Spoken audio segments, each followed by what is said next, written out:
perguntar como é que eu faço quando me bate um cansaço e eu paro pra aliviar.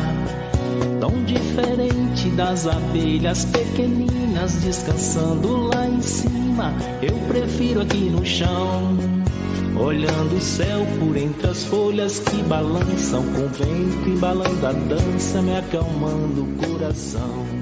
Nós nos orgulhamos tanto de dizer que a meliponicultura é uma atividade de desenvolvimento sustentável, que para perder isso seria um prejuízo muito grande, se a gente tiver problemas nesse sentido, né? Então, essa é a minha mensagem.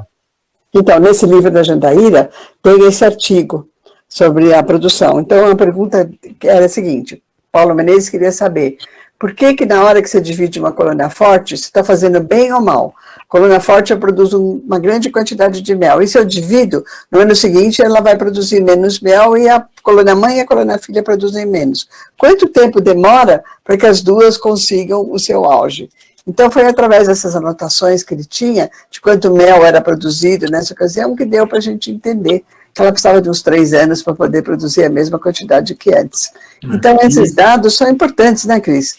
E esse foi só um dos exemplos. A gente tem vários outros trabalhos que a gente fez a partir de ideias que vieram dos meliponicultores, dos nossos encontros, quando a gente dava palestra, alguém fazia um comentário, mostrava alguma coisa. Os ninhos de armadilhas, por exemplo, a gente fez um dos primeiros trabalhos aqui no Brasil.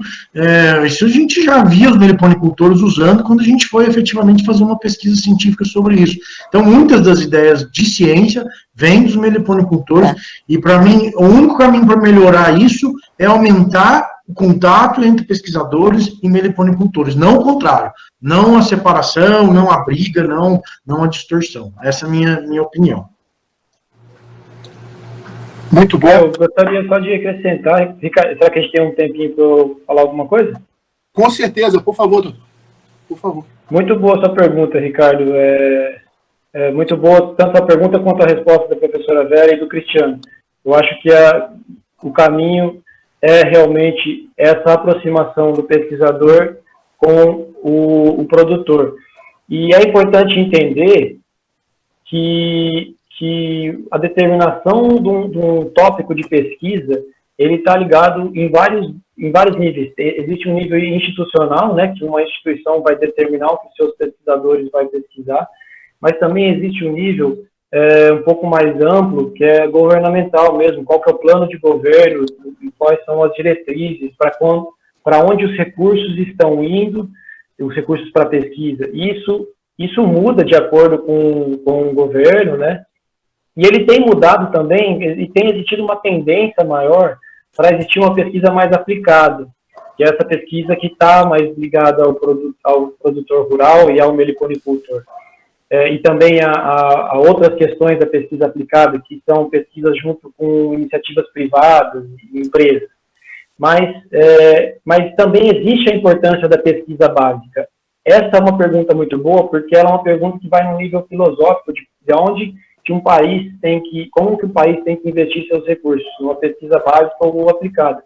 Porque a pesquisa básica ela tem uma importância muito grande, mas ela às vezes não te dá um retorno tão rápido, não tem uma extensão tão fácil com a sociedade, mas ela tem sua importância. Então, e é preciso que o meliponicultor também tenha essa compreensão ao se comunicar com o pesquisador. A própria professora Vera, de todas as posições que ela passou, eu vejo, né, isso é uma opinião minha, ela pode falar melhor, mas ela nunca teve a obrigação de fazer uma pesquisa aplicada, mas ela sempre esteve aberta a fazer, né? A instituição nunca demandava dela, mas ela sempre teve essa vontade, e ela enxergou individualmente a importância, mas institucionalmente não havia essa. Então, é uma questão bem complexa, assim, sabe, que demanda um diálogo e não, como o Cristiano falou, uma briga, um enfrentamento, né?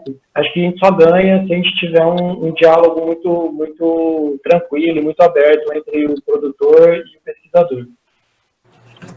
Olha, mas eu vou contar uma historinha para vocês. Eu já fui eliminada de uma rede de meliponicultura pelas minhas posições em relação à criação de abelha sem ferrão, né? Então, para mim, aquilo foi uma coisa inacreditável, mas eu entendi que as pessoas se incomodavam com a nossa posição de conservação e principalmente com essa questão de levar a abelha de um lugar para o outro. Então, eu pensei, na época, né, que a gente podia trabalhar mais. Existe um problema muito grande de mal entendido. As pessoas acham que quando elas transferem uma abelha de fora para um outro bioma, se ela começa a ocupar ninhos nas árvores, ocos de árvores do bioma para onde elas estão transferidas, que elas estão muito bem adaptadas, que não tem problema nenhum de competição. E é o contrário, certo? Se eu coloco uma abelha que está vindo de um lugar e ela começa imediatamente a ocupar os ninhos de oco, ela está diminuindo a disponibilidade de nidificação das abelhas locais. E isso, principalmente para as melíponas, é um problema muito sério. E o comércio de melíponas para certos lugares, elas vêm de caminhão, lotado, para vender por um preço muito alto. Então, eu acho que esse problema é um problema muito sério. Diga-se de passagem, tem um projeto de lei agora, que foi apresentado outro dia, não sei se vocês viram sobre isso, sobre a liberação dessa situação. Então, um projeto de lei que já foi apresentado, tem que ver isso e trabalhar melhor sobre essa situação da nova legislação, que não só foi a portaria que o ministro Salles aprovou outro dia, sem estar esperada, mas também um novo projeto de lei que está sendo discutido. Então, esse projeto de lei tem passado e está sendo proposto por Santa Catarina. Então, tem um deputado de Santa Catarina que está mandando esse projeto. O que eu quero dizer é o seguinte: aqui, nós não queremos discutir nada com ninguém. A nossa preocupação é exatamente a gente manter as populações de abelhas nativas. Eu tenho muita dúvida com relação a esse assunto, por dizer assim, por exemplo, essa abelha acontece no Paraná e não acontece em Santa Catarina, quando a minha fronteira é uma fronteira política. Porque pensem bem, se amanhã eu vou ter uma grande mudança climática, as abelhas vão sair de um lugar para o outro. Sabe? Provavelmente elas vão se deslocar, mas não é esse monte de abelha que está indo de caminhão para baixo para cima, fazendo um negócio. Então, tinha havido um grupo de trabalho estudando um assunto durante os 3 anos do Ministério do Meio Ambiente e vendo quais seriam as alternativas, porque, na verdade, na legislação atual, até outro dia, pelo menos, para tirar a abelha de um lugar para o outro, principalmente essa espécie de extinção, que é o caso do ouro-sul da Bahia, é crime. Então, a pessoa que tinha lá 1000 colônias de do sul da Bahia, ela podia ter um problema sério com o IBAMA. Por um outro lado, essa é uma espécie ameaçada, dizem, lá na Bahia. Se ela for ameaçada na Bahia, como será que ela está sobrevivendo no outro lugar? Será que a gente vai poder, num futuro próximo, estudar o que aconteceu com essa população e ver se ela não pode recolonizar áreas de onde ela saiu? Quais seriam as consequências disso? Então, todas essas questões, para nós, são situações de pesquisa. Como que você vai entender o que aconteceu com uma população de melíponas cutelares que saiu há 20 anos de lá, que foi reproduzida, e que agora está em Santa Catarina, no Paraná, no Rio Grande do Sul, sei lá, e vai indo bem, vamos supor. A gente pode pegar um mapa que tem no CRIA e a gente vê as localidades onde elas estão. Então, sendo uma abelha ameaçada, como que isso é feito? Na abelha mamangava, isso foi feito na Europa, em outros lugares também. A abelha sumiu de um lugar, leva de volta, reintroduz da onde ela partiu. Então, o que eu quero dizer é que tudo isso é muito complexo. A gente deve evitar mexer naquilo que a gente não conhece bem, mas que é muito complexo, é. E é nossa obrigação estudar com dados, junto com quem está usando, com quem está trabalhando, e cada um tem uma ideia. Eu ouvi uma história, que deve ser bem verdadeira, de um meliponicultor bom, que diz o seguinte: alguém olhou uma colônia de môndore lá num determinado estado e falou: nossa, achei uma colônia de môndore única nessa mata, só tem essa. Então, precisamos aumentar a variabilidade genética, vamos trazer outras colônias para o lugar. Que abelha é essa? Alguém falou: não, é Melipona flavolineata, é a flavolineata. Onde tem? No Pará. Então, compraram cargas de abelhas para levar para essa região, para aumentar a variabilidade genética. Chegou lá, eram 5 espécies diferentes de uruçu amarela que foram introduzidas. E elas se espalharam. E ninguém abre a boca, porque daí você tem várias espécies da mata que estão lá e que foram introduzidas de certa forma. Eu não quero julgar ninguém, o que vai dar isso eu também não sei, mas a gente evita esses transportes de vários lugares. É um problema, a gente não sabe o que vai acontecer. E essa questão da variabilidade genética e de troca de favos e tudo, foi uma questão desenvolvida há 30, 40 anos atrás, onde a gente não tinha outros métodos e não sabia tanto sobre o que traz essa variabilidade genética. Hoje a gente tem métodos com DNA muito bons, né, com a genômica de paisagem e tudo, que explica quais são as comunidades. O trabalho de Jandaíra foi um dos pioneiros nesse sentido. Quais as jandaíras existem, qual que é adaptada à seca, qual que não é adaptada, quem que está no litoral, quem está no outro lugar. Então, na verdade, a gente precisa estudar mais e conhecer melhor. Eu me preocupo com a liberação geral da legislação, certo? Porque a hora que liberar geral, a melípora capixaba vai se espalhar assim por todo quanto é lugar. Porque os colecionadores, eles não se incomodam com o valor das abelhas, sabe? Então, são quantidades, são coisas que também, sabe, ninguém pode enxergar muito bem como vai o futuro, mas vamos usar o princípio da precaução. Então, o que eu penso agora é que nós temos que ser muito cautelosos com transportes variados. Por outro lado, vamos supor, essa abelha que eu estou muito interessada nela, que é a Melipona Captotrigona polisticta. Ela ocorre numa grande área, mas talvez não seja a mesma, ela tem essa mesma variabilidade que tem a abelha Jandaíra. Na abelha Jandaíra, que a gente avaliou muito bem, nós olhamos 100 localidades, escolhemos 27 delas para esse trabalho, da onde foi tirado esse trabalho de genômica da paisagem. E quando a gente vai pegar o ninho, você vê que são populações diferentes, até na arquitetura do próprio ninho. Tem uma que o ninho tem um pote pequeno, mesmo em colônias super fortes, tem outra que os potes são do tamanho de um ovo de galinha, a entrada é um pouquinho diferente, a variabilidade é enorme. Então a gente precisa, na minha opinião, pegar esses bichos diferentes que a gente põe numa coleção, manda isso para estudo. Nós precisamos implementar nossa base de conhecimento com esses dados que a gente tem oportunidade, ou anota isso na sua ficha, que tamanho que era a abelha, de onde ela vinha. Então, por exemplo, o Dr. Paulo Nogueira, ele estudou essa questão das pequenas populações de abelha, que ele achava que não podia ser desse jeito, e ele estudou as escutelares. E ele trazia abelhas de 2 lugares, do litoral e do interior. As do interior, da Serra da Chapada Diamantina, elas viviam muito bem de São Paulo. As do litoral nunca sobreviveram aqui, certo? Então, eram abelhas que elas já tinham características muito diferentes, umas e outras. E foi um estudo interessante, porque ele mantinha as colônias muito bem, trocava favos e tudo, mas foi o trabalho do DNA que explicou que aquelas colônias estavam produzindo sim, machos diploides, e foi aquele manejo intenso que existiu, e a gente aprendeu uma coisa muito interessante, que foi como que as abelhas invadiam outras colônias, ou quem que reproduzia com qual, como que era esse trabalho da dinâmica das abelhas em pequenas populações. Então, a gente precisa sempre andar junto, né? O cientista e a outra, a gente precisa das informações de todo mundo, essas informações. Pensa bem, nós 200 espécies, que fossem 200 espécies de meliponinos, quantas que vocês conhecem aí na área do Espírito Santo? E em São Paulo, quantas que a gente trabalha mesmo? Pouquíssimas, né?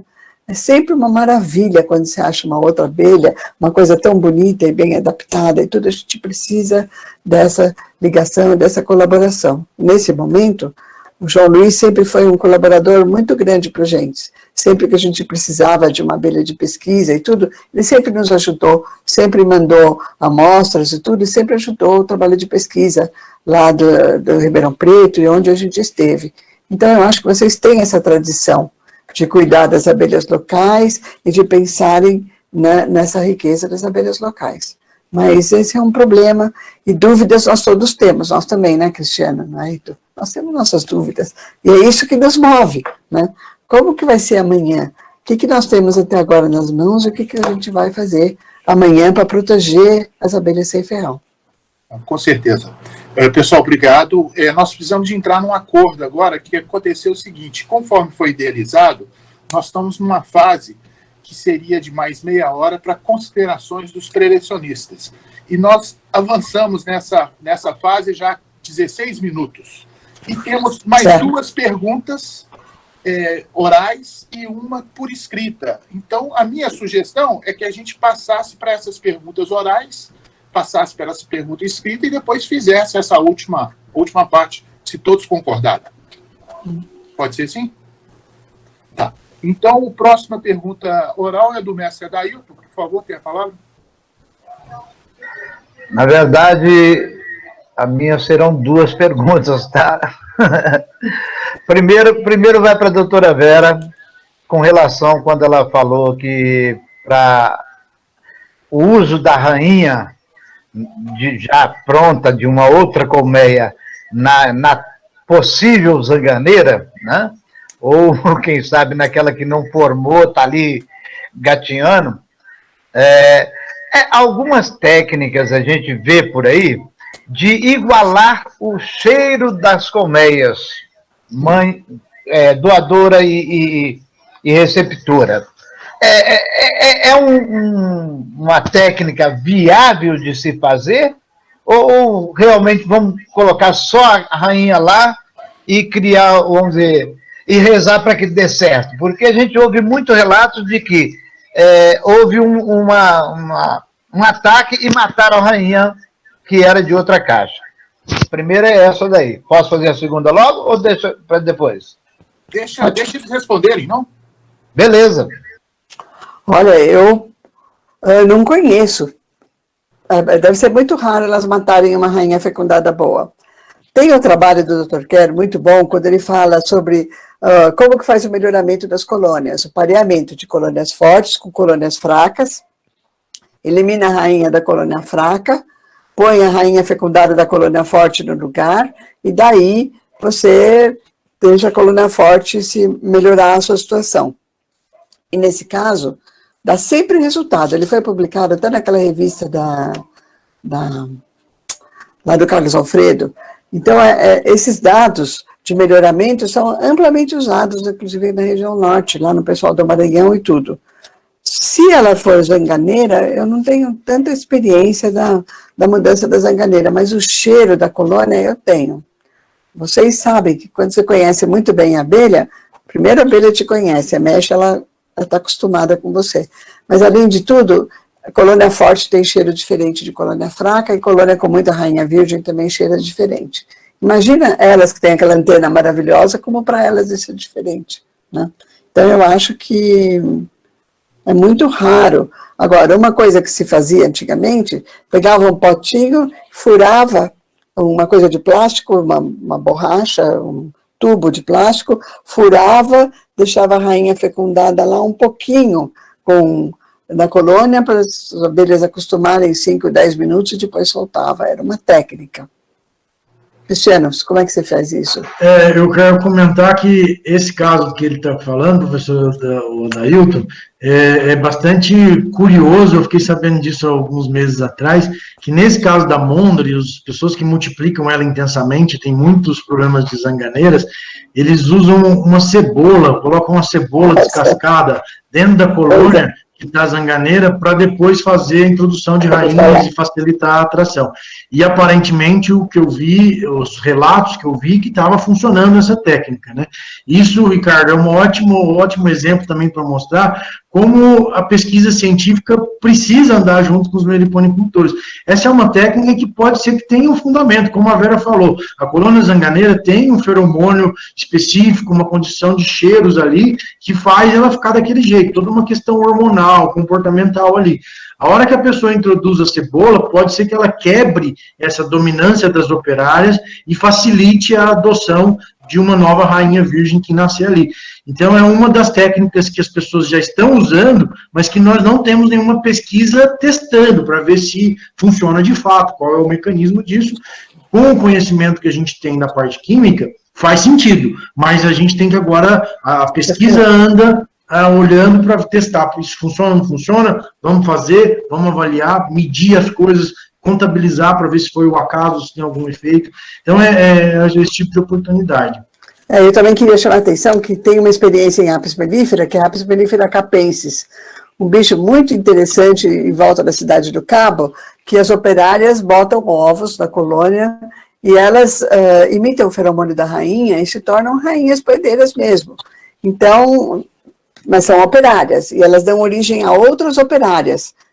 Então, isso é uma coisa muito interessante, e essa questão do feromônio dessas operárias que se tornam rainhas tem sido estudado. Então, quando o apicultor levava as abelhas perto da cidade do Cabo, entravam essas abelhas sancaneiras ou essas abelhas falsas rainhas lá e criavam um problema muito grande. Então, esse assunto das mudanças e das possibilidades de interação de feromônio, elas imitam o feromônio da rainha, fazem isso igualzinho o feromônio da rainha. E esses dados são muito interessantes. Então, a sociedade é complexa, essa parte aí dessa zancadeira talvez seja mesmo um ponto a ser estudado agora, que a ecologia química está bem desenvolvida, então é uma boa coisa, eu não tinha conhecimento disso. Bem bom. Mas essa da cebola, hein? Cebola serve para tudo, hein, gente? Observando aquele vão por entre as telhas, um enxame de abelhas parou para descansar. Me deu vontade de contar como é que eu faço quando me bate um cansaço e eu paro